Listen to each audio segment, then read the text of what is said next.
ಬಂಧುಗಳೇ ನಮಸ್ಕಾರ, ಹೇಗಿದ್ದೀರಿ ನೀವೆಲ್ಲರೂ? ನಾನು ಸುಬ್ರಹ್ಮಣ್ಯ ಎಸ್ ಹಂಡಿಗೆ. ಬಂಧುಗಳೇ, ಇವತ್ತಿನ ನಮ್ಮ ರಾಜಕಾರಣದಲ್ಲಿ ಗುರುತಿಸಿಕೊಂಡಿರುವಂತಹ ಅಥವಾ ದೊಡ್ಡ ಮಟ್ಟಿಗೆ ಹೆಸರು ಮಾಡಿರುವಂತಹ ಸಾಕಷ್ಟು ನಾಯಕರು ಒಂದು ಕಾಲದಲ್ಲಿ ರೌಡಿಸಂನಲ್ಲಿ ತಮ್ಮನ್ನು ತಾವು ಗುರುತಿಸಿಕೊಂಡಂಥವರು. ಯಾರನ್ನ ನಾವು ದೊಡ್ಡ ದೊಡ್ಡ ಡಾನ್ಗಳು ಅಂತ ಕರಿತೀವೋ ಅವರ ಶಿಷ್ಯಂದರಾಗಿ ಮೆರೆದಾಡದಂಥವರು ಸಾಕಷ್ಟು ಮಂದಿ ಇವತ್ತು ರಾಜಕಾರಣದಲ್ಲಿ ದೊಡ್ಡ ಮಟ್ಟಿಗೆ ಹೆಸರು ಮಾಡಿ ಉನ್ನತ ಹುದ್ದೆಯನ್ನು ಕೂಡ ಅಲಂಕರಿಸಿದ್ದಾರೆ. ಸಾಕಷ್ಟು ಮಂದಿಯ ಹೆಸರು ನಿಮ್ಮೆಲ್ಲರಿಗೂ ಕೂಡ ಗೊತ್ತಿದೆ. ಅಂತಹ ಮತ್ತೊಂದು ಹೆಸರು ಅಂದರೆ ಸದ್ಯ ಸುದ್ದಿಯಲ್ಲಿರುವಂತಹ, ಜೈಲಿನಲ್ಲಿ ಕಾಲ ಕಳೆತಿರುವಂತಹ ಆರನಗರ ವಿಧಾನಸಭಾ ಕ್ಷೇತ್ರದ ಬಿಜೆಪಿಯ ಶಾಸಕ ಮುನಿರತ್ನಂ ನಾಯ್ಡು ಕೂಡ ಒಬ್ಬರು. ಇತ್ತೀಚೆಗೆ ಮುನಿರತ್ನಂಗೆ ಸಂಬಂಧಪಟ್ಟಂತ ಒಂದು ಆಡಿಯೋ ವೈರಲ್ ಆಗಿತ್ತು. ಆ ಆಡಿಯೋವನ್ನು ಸಾಮಾನ್ಯರಂತೂ ಕೇಳಿಸ್ಕೊಳ್ಳುವ ರೀತಿಯಲ್ಲಿ ಇರಲಿಲ್ಲ. ಬಾಯಿ ಬಿಟ್ಟರೆ ಹೊಲಸು ಎನ್ನುವ ರೀತಿಯಲ್ಲಿತ್ತು. ಅತ್ಯಂತ ಕೆಟ್ಟ ಪದವನ್ನು ಬಳಸಲಾಗಿತ್ತು. ಆಗಲೇ ತುಂಬ ಜನ ಯೋಚನೆ ಮಾಡ್ತಾ ಇದ್ರು, ಓರ್ವ ಶಾಸಕನ ಬಾಯಲ್ಲಿ ಇಂತಹ ಕೆಟ್ಟ ಪದಗಳು ಬರೋದಕ್ಕೆ ಹೇಗೆ ಸಾಧ್ಯ ಅಂತ. ಹೇಗೆ ಸಾಧ್ಯ ಅಂದರೆ ನಾವು ಮುನಿರತ್ನಂ ನಾಯ್ಡು ಹಿನ್ನೆಲೆಯನ್ನು ತಿಳ್ಕೊಳ್ಬೇಕಾಗತ್ತೆ. ಯಾಕೆ ತಿಳ್ಕೊಳ್ಬೇಕು ಅಂದರೆ ನಮ್ಮ ಜನಪ್ರತಿನಿಧಿಗಳು ಅವರು ಶಾಸಕರಾಗಿ ಆಡಳಿತವನ್ನು ನಡೆಸ್ತಾ ಇರುವಂಥವ್ರು. ಹೀಗಾಗಿ ಅವರ ಬಗ್ಗೆ ನಾವು ತಿಳಿದುಕೊಳ್ಳಲೇಬೇಕಾಗತ್ತೆ. ಹೀಗಾಗಿ ಮುನಿರತ್ನಂ ನಾಯ್ಡುಗೆ ಸಂಬಂಧಪಟ್ಟಂತ ಒಂದಷ್ಟು ಸಂಗತಿಯನ್ನ ನಿಮ್ಮ ಮುಂದೆ ಇಡ್ತಾ ಹೋಗ್ತೀನಿ. ಒಂದು ವೇಳೆ ಮುನಿರತ್ನಂ ನಾಯ್ಡು ಹುಟ್ಟಿದ್ದೇನೋ ಶ್ರೀಮಂತ ಕುಟುಂಬದಲ್ಲ, ಸಾಮಾನ್ಯ ಕುಟುಂಬದಲ್ಲಿ. ಒಂದು ಕಾಲದಲ್ಲಿ ಹುಡುಗರ ಗ್ಯಾಂಗ್ ಅನ್ನ ಕಟ್ಕೊಂಡು ರೌಡಿಸಂ ನಡೆಸಿದವರು. ಅದಾದ ಬಳಿಕ ಕೋತ್ವಾಲ್ ರಾಮಚಂದ್ರನ ಜೊತೆಗೆ ಗುರುತಿಸಿಕೊಂಡು ಕೋತ್ವಾಲ್ ರಾಮಚಂದ್ರ ಏನೇನು ಚಟುವಟಿಕೆ ಮಾಡ್ತಾ ಇದ್ರು ಅದರಲ್ಲಿ ಭಾಗಿಯಾದಂಥವರು. ಅದಾದ ಬಳಿಕ ಬದಲಾಗಬೇಕು ಅಂತ ಮನಸ್ಸನ್ನ ಮಾಡಿ ಬೇರೆ ಕಡೆಗೆ ಮನಸ್ಸನ್ನ ಹೊರಳಿಸಿಕೊಂಡು ಕಾಂಟ್ರಾಕ್ಟರ್ ಆಗಿ ಗುರುತಿಸಿಕೊಂಡಂಥವರು. ಬಿ ಅಶೋಕ್ ಕುಮಾರ್ ಅಂತ ಪೊಲೀಸ್ ಅಧಿಕಾರಿಯಿಂದ ಸಹಾಯವನ್ನ ಪಡೆದುಕೊಂಡಂಥವರು. ಹಾಗೆ ಅದಾದ ಬಳಿಕ ಪ್ರೊಡ್ಯೂಸರ್ ಆಗಿ ರಾಜಕಾರಣದಲ್ಲಿ ತಮ್ಮನ್ನು ತಾವು ಗುರುತಿಸಿಕೊಂಡು ಇವತ್ತು ಕೋಟ್ಯಾಂತರ ರೂಪಾಯಿ ಆಸ್ತಿಯನ್ನ ಮಾಡಿದಂಥವರು ಮುನಿರತ್ನಂ ನಾಯ್ಡು. ಹಾಗೆ ಕೊರಂಗು ಕೃಷ್ಣ ಹೆಸರನ್ನ ನೀವೆಲ್ಲರೂ ಕೂಡ ಕೇಳಿರ್ತೀರಿ. ದೊಡ್ಡ ರೌಡಿ ಅಂತ ನಾವು ಕರಿತಾ ಇದ್ವಿ. ಹೆಚ್ಚು ಕಡಿಮೆ ಒಂದು 3-4 ವರ್ಷಗಳ ಹಿಂದೆ ಕೊರಂಗು ಕೃಷ್ಣ ಕೂಡ ಸಾವನ್ನಪ್ಪಿದ. ಆ ಕೊರಂಗು ಕೃಷ್ಣ ಯಾರು ಅಂದರೆ ಮುನಿರತ್ನಂ ನಾಯ್ಡು ಸಹೋದರ. ತುಂಬ ಜನರಿಗೆ ಈ ವಿಚಾರ ಗೊತ್ತಿರಲಿಕ್ಕಿಲ್ಲ. ಸವಿಸ್ತಾರವಾಗಿ ಒಂದಷ್ಟು ಸಂಗತಿಯನ್ನು ನಿಮ್ಮ ಮುಂದೆ ಇಡ್ತಾ ಹೋಗ್ತೀನಿ. ಬಂಧುಗಳೇ, ಮುನಿರತ್ನಂ ನಾಯ್ಡು ಕುಟುಂಬ ಮೂಲತಃ ಕರ್ನಾಟಕದವರಲ್ಲ. ಇವರು ಆಂಧ್ರದ ಚಿತ್ತೂರಿನವರು. ಆಂಧ್ರದ ಚಿತ್ತೂರಿನಿಂದ ಕರ್ನಾಟಕಕ್ಕೆ ವಲಸೆ ಬಂದು ಬೆಂಗಳೂರಿನ ಕೋದಂಡರಾಮಪುರದಲ್ಲಿ ವಾಸ ಮಾಡೋದಕ್ಕೆ ಶುರು ಮಾಡ್ಕೊಂಡಂಥವ್ರು. ಇವರ ತಂದೆ ಸುಬ್ರಹ್ಮಣ್ಯಂ ನಾಯ್ಡು ಅಂತ ಹೇಳಿ ಸಿಕ್ಕಿರುವಂಥ ಮಾಹಿತಿಯ ಪ್ರಕಾರ ಗಾರೆ ಕೆಲಸ ಏನೋ ಮಾಡ್ತಾ ಇದ್ರಂತೆ. ಇವರ ತಾಯಿ ಇಡ್ಲಿ ಮಾರುವಂಥ ಕೆಲಸವನ್ನು ಮಾಡ್ತಾ ಇದ್ರಂತೆ. ಈ ರೀತಿಯಾಗಿ ಒಂದು ಸಾಮಾನ್ಯ ಕುಟುಂಬದಲ್ಲಿ ಹುಟ್ಟಿದಂಥವರು ಮುನಿರತ್ನಂ ನಾಯ್ಡು. ಅದಾದ ಬಳಿಕ ಮುನಿರತ್ನಂ ನಾಯ್ಡು ಎಲ್ಲ ರೀತಿಯಲ್ಲೇ ಶಾಲೆಗೆ ಹೋಗೋದಕ್ಕೆ ಶುರು ಮಾಡ್ಕೊಳ್ತಾರೆ. ಆದರೆ ಒಂದು ಮಾಹಿತಿಯ ಪ್ರಕಾರ 8ನೇ ಕ್ಲಾಸ್ ಫೇಲ್ ಆದಮೇಲೆ ಸ್ಕೂಲ್ ಬಿಡ್ತಾರೆ ಅಂತ. ಆದರೆ ಅವರು ಚುನಾವಣೆಯ ಸಂದರ್ಭದಲ್ಲಿ ನಾಮಿನೇಷನ್ ಸಲ್ಲಿಸುವಾಗ ಅಫಿಡವಿಟ್ ಅನ್ನು ಸಲ್ಲಿಸ್ತಾರಲ್ಲ, ಅದರಲ್ಲಿ SSLC ಮುಗಿಸಿದ್ದೇನೆ ಅಂತ ಉಲ್ಲೇಖವನ್ನ ಮಾಡಿದ್ದಾರೆ. ಹೀಗಾಗಿ ಯಾವುದು ಸತ್ಯ ಯಾವುದು ಸುಳ್ಳು ಗೊತ್ತಿಲ್ಲ. ಒಟ್ಟಾರೆಯಾಗಿ ಹೈಸ್ಕೂಲ್ಗಂತೂ ಮುನಿರತ್ನಂ ನಾಯ್ಡು ಎಜುಕೇಶನ್ ಮುಕ್ತಾಯ ಆಗುತ್ತೆ. ಇದೇ ಸಂದರ್ಭದಲ್ಲಿ ಮುನಿರತ್ನಂ ನಾಯ್ಡು ತಂದೆ ಸುಬ್ರಹ್ಮಣ್ಯ ನಾಯ್ಡು ವಿಧಿವಶರಾಗ್ತಾರೆ. ಅದಾದ ಬಳಿಕ ಮುನಿರತ್ನ ನಾಯ್ಡು ಬದುಕು ಕೂಡ ಬದಲಾಗಿ ಬಿಡುತ್ತೆ.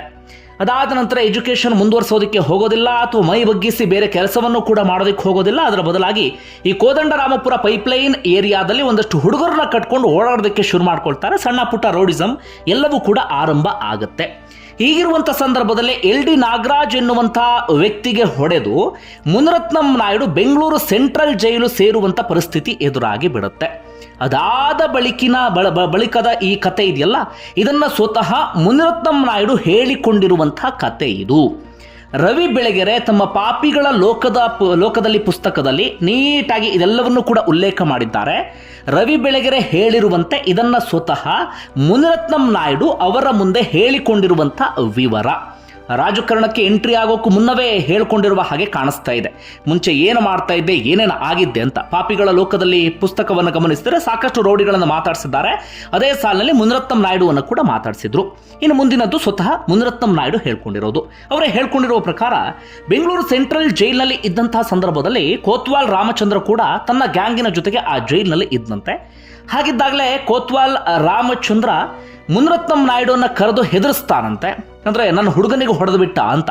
ಅಂದರೆ ಮುನಿರತ್ನಂ ನಾಯ್ಡು ಹೊಡೆದಿದ್ದು LD ನಾಗರಾಜ್ ಎನ್ನುವಂಥ ವ್ಯಕ್ತಿ ಇದ್ನಲ್ಲ, ಆತ ಕೋತ್ವಾಲ್ ರಾಮಚಂದ್ರನ ಹುಡುಗ ಅಂತೆ. ಅದಾದ ಬಳಿಕ ಮುನಿರತ್ನಂ ನಾಯ್ಡುಗೆ ನಿಧಾನಕ್ಕೆ ಕೋತ್ವಾಲ್ ರಾಮಚಂದ್ರನ ಸ್ನೇಹ ಸಿಕ್ಕಿಬಿಡುತ್ತೆ. ಕೋತ್ವಾಲ್ ರಾಮಚಂದ್ರನಿಗೂ ಕೂಡ ಸ್ವಲ್ಪ ಸಣ್ಣಗೆ ಇದ್ದಂಥ, ನೋಡೋದಕ್ಕೆ ಸಭ್ಯಸ್ಥನ ರೀತಿಯಲ್ಲಿ ಕಾಣಿಸ್ತಾ ಇದ್ದಂಥ ಮುನಿರತ್ನಂ ನಾಯ್ಡು ಬಹಳ ಇಷ್ಟ ಆಗಿಬಿಡ್ತಾನಂತೆ. ಹೀಗಾಗಿ ತನ್ನ ಗ್ಯಾಂಗಿಗೆ ಮುನಿರತ್ನಂ ನಾಯ್ಡುನು ಕೂಡ ಸೇರಿಸ್ಕೊಂಡು ಬಿಡ್ತಾನಂತೆ ಕೋತ್ವಾಲ್ ರಾಮಚಂದ್ರ. ಅದಾದ ಬಳಿಕ ಕೋತ್ವಾಲ್ ರಾಮಚಂದ್ರ ಜೈಲಿನಿಂದ ಹೊರಗಡೆ ಬರ್ತಾನೆ, ಮುನಿರತ್ನ ಕೂಡ ಜೈಲಿನಿಂದ ಹೊರಗಡೆ ಬರ್ತಾರೆ. ಅದಾದ ನಂತರ ಮುನಿರತ್ನಂ ನಾಯ್ಡು ತಮ್ಮ ಏರಿಯಾ ಆಗಿರುವಂಥ ಕೋದಂಡರಾಮಪುರ ಕಡೆಗೆ ಹೋಗೋದನ್ನೇ ಮರೆತು ಬಿಡ್ತಾರೆ. ಸಂಪೂರ್ಣವಾಗಿ ಕೋತ್ವಾಲ್ ರಾಮಚಂದ್ರನ ಜೊತೆಗೆ ಗುರುತಿಸ್ಕೊಳ್ತಾರೆ. ಬಹುತೇಕ ಇವರೆಲ್ಲರೂ ಕೂಡ ಬೆಂಗಳೂರಿನ ಜನರಲ್ ಹಾಸ್ಟೆಲ್ನಲ್ಲಿ ಇರ್ತಾ ಇದ್ರಂತೆ. ಅಲ್ಲೊಂದು ಅಡ್ಡ ಮಾಡ್ಕೊಂಡಿದ್ರು. ಹೆಚ್ಚು ಕಡಿಮೆ 40ರಿಂದ 45 ಹುಡುಗರು ಇರ್ತಾ ಇದ್ರು. ಅದರಲ್ಲಿ ಈ ಮುನಿರತ್ನಂ ನಾಯ್ಡು ಕೂಡ ಒಬ್ರು. ಈ ಕೋತ್ವಾಲ್ ರಾಮಚಂದ್ರ ಮಾಮೂಲಿ ವಸೂಲಿ ಮಾಡೋದು, ಇಂಥ ರೌಡಿಸಂ ಚಟುವಟಿಕೆ ಅಂಥದ್ದೆಲ್ಲವನ್ನೂ ಕೂಡ ಮಾಡ್ತಾ ಇದ್ನಲ್ಲ, ಅದರಲ್ಲಿ ಒಂದು ಸಣ್ಣ ಭಾಗವನ್ನು ಮುನಿರತ್ನ ಸೇರಿದಂತೆ ಬೇರೆ ಬೇರೆ ಹುಡುಗರಿಗೂ ಕೂಡ ಕೊಡ್ತಾ ಇದ್ನಂತೆ. ಜೊತೆಗೆ ಕೋತ್ವಾಲ್ ರಾಮಚಂದ್ರನ ಜೊತೆಗೆ ಸೇರಿಕೊಂಡು ಮುನಿರತ್ನ ಮತ್ತವರ ಗ್ಯಾಂಗ್ ಕೂಡ ಸಣ್ಣ ಪುಟ್ಟ ಡೀಲ್ ಮಾಡೋದು ಅಂಥದ್ದೆಲ್ಲವೂ ಕೂಡ ಮುಂದುವರಿಸ್ಕೊಂಡು ಹೋಗ್ತಿರ್ತಾರೆ. ಸಂಪೂರ್ಣವಾಗಿ ಮುನಿರತ್ನ ತಮ್ಮನ್ನು ತಾವು ರೌಡಿಸಂ ಚಟುವಟಿಕೆಗಳಲ್ಲಿ ಗುರುತಿಸ್ಕೊಳ್ತಾರೆ. ಕೋತ್ವಾಲ್ ರಾಮಚಂದ್ರ ಏನೆಲ್ಲ ಕೆಲಸವನ್ನ ಮಾಡ್ತಾ ಇದ್ರು ಅದರಲ್ಲಿ ಮುನಿರತ್ನ ಕೂಡ ತಮ್ಮನ್ನು ತಾವು ಗುರುತಿಸ್ಕೊಳ್ಳೋದಕ್ಕೆ ಶುರು ಮಾಡ್ಕೊಳ್ತಾರೆ. ಹೀಗಿರುವಾಗಲೇ ಕಾನಿಷ್ಕ ಹೋಟೆಲ್ ದಾಳಿ ಆಗುತ್ತೆ ನೋಡಿ, ಜೈರಾಜ್ ಮೇಲಿನ ದಾಳಿ.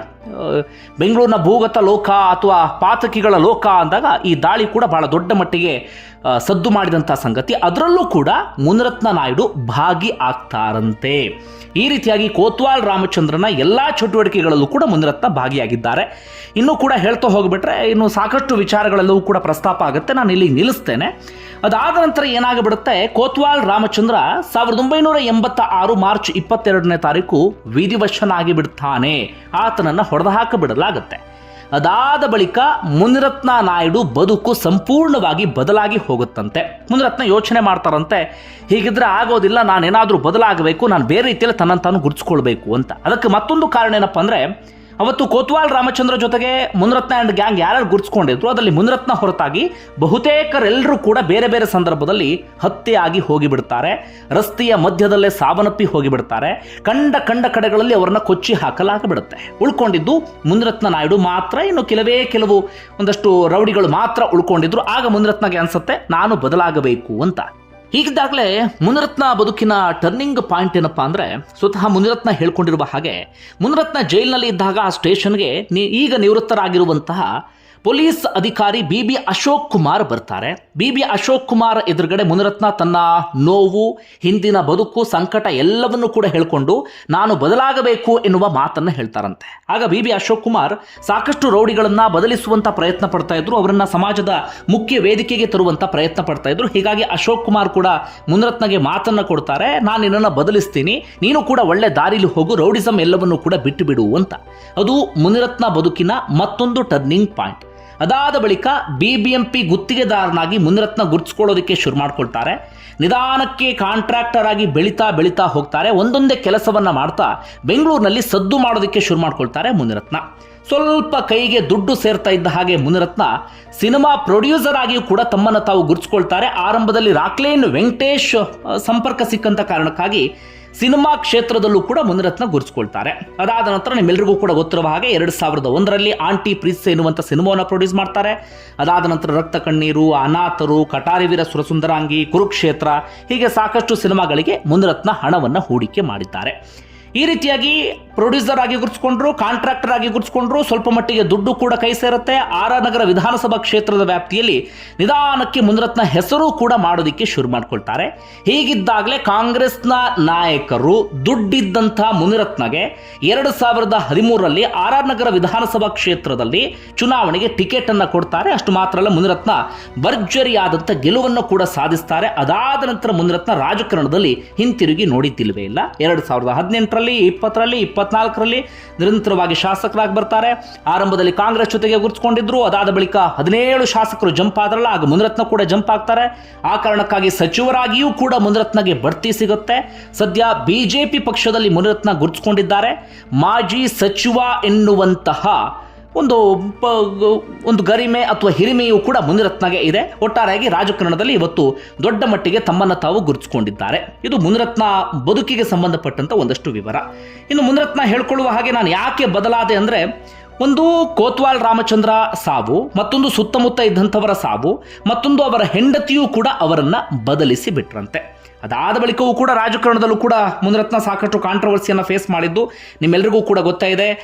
2014ರಲ್ಲಿ ಅವರ ಮನೆ ಮೇಲೆ ದಾಳಿಯಾದಾಗ, ಅಂದರೆ ಅವರ ಪತ್ನಿಯ ಹೆಸರಿನಲ್ಲಿರುವಂಥ ಮನೆ ಮೇಲೆ ದಾಳಿಯಾದಾಗ BBMPಗೆ ಸಂಬಂಧಪಟ್ಟಂಥ 700 ಫೈಲ್ಸ್ ಕೂಡ ಪತ್ತೆ ಆಗಿಬಿಟ್ಟಿತ್ತು. ಆ ವಿಚಾರವೂ ಕೂಡ ಬಹಳ ದೊಡ್ಡ ಮಟ್ಟಿಗೆ ಸದ್ದು ಮಾಡಿತ್ತು. ಅದು ಹೇಗೇಗೋ ಏನೇನೋ ಪ್ರಭಾವ ಬೀರಿ ಮುನಿರತ್ನ ಅದರಿಂದ ಬಚಾವಾದರೂ, ಇಲ್ಲ ಅಂತಾಗಿದ್ರೆ ಆ ಪ್ರಕರಣದಲ್ಲಿ ಮುನಿರತ್ನ ಸಿಕ್ಕಾಕೊಳ್ಳುವಂಥ ಪರಿಸ್ಥಿತಿಯೂ ಕೂಡ ಎದುರಾಗ್ತಾ ಇತ್ತು. ಇನ್ನು ಮುನಿರತ್ನ ಆರಂಭದ ದಿನಗಳಲ್ಲಿ ಏನೇನೂ ಕೂಡ ಇಲ್ಲದಂಥ ಸಾಮಾನ್ಯ ಕುಟುಂಬದಲ್ಲಿ ಹುಟ್ಟಿದ್ದು. ಇವತ್ತು ಮುನಿರತ್ನ ಕೋಟಿ ಒಡೆಯ. ಅವರೇ ಅಫಿಡವಿಟ್ನಲ್ಲಿ ಸಲ್ಲಿಕೆ ಮಾಡಿರುವಂತಹ ಪ್ರಕಾರ 2023ರಲ್ಲಿ ಅವರ ಆಸ್ತಿ 293 ಕೋಟಿ, ಅಫಿಷಿಯಲ್ ಆಗಿ 293 ಕೋಟಿ. 2013 ಅವರು ಚುನಾವಣೆಗೆ ಮೊದಲ ಬಾರಿ ಸ್ಪರ್ಧೆ ಮಾಡಿದ ಸಂದರ್ಭದಲ್ಲಿ 28 ಕೋಟಿ. ಇವತ್ತು ಮುನಿರತ್ನಂ ಆಸ್ತಿ ಬರೋಬ್ಬರಿ 293 ಕೋಟಿ. ಬೆಂಗಳೂರಿನ ಬೇಕಾದಷ್ಟು ಕಡೆಗಳಲ್ಲಿ ಇವತ್ತು ಆಸ್ತಿ ಪಾಸ್ತಿ ಜಮೀನು ಅಂಥದ್ದೆಲ್ಲವನ್ನು ಕೂಡ ಮಾಡಿದ್ದಾರೆ ಮುನಿರತ್ನ.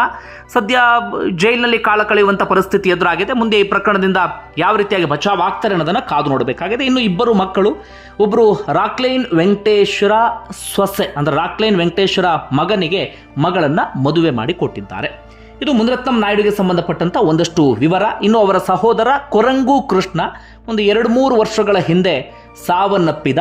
ಆತನು ಕೂಡ ದೊಡ್ಡ ರೌಡಿಯಾಗಿ ಹೆಸರನ್ನ ಮಾಡಿದ್ದ, ಜಯರಾಜ್ ಶಿಷ್ಯನಾಗಿ ಗುರುತಿಸಿಕೊಂಡಿದ್ದ. ಒಟ್ಟಾರೆಯಾಗಿ ಒಂದು ಕಾಲದಲ್ಲಿ ರೌಡಿಯಾಗಿದ್ದಂಥ ಮುನಿರತ್ನಂ ಇವತ್ತು ಶಾಸಕರಾಗಿ ಗುರುತಿಸಿಕೊಂಡಿದ್ದಾರೆ. ಜೊತೆಗೆ ಬೇಕಾದಷ್ಟು ಆಸ್ತಿ ಪಾಸ್ತಿ ಎಲ್ಲವನ್ನು ಕೂಡ ಮಾಡಿದ್ದಾರೆ. ನಿಮ್ಗೆ ಏನಿಸ್ತದೆ ಅದನ್ನು ಕಮೆಂಟ್ ಬಾಕ್ಸಲ್ಲಿ ಮೆನ್ಷನ್ ಮಾಡಿ. ಧನ್ಯವಾದ ವಿಡಿಯೋ ನೋಡಿದ್ದಕ್ಕಾಗಿ.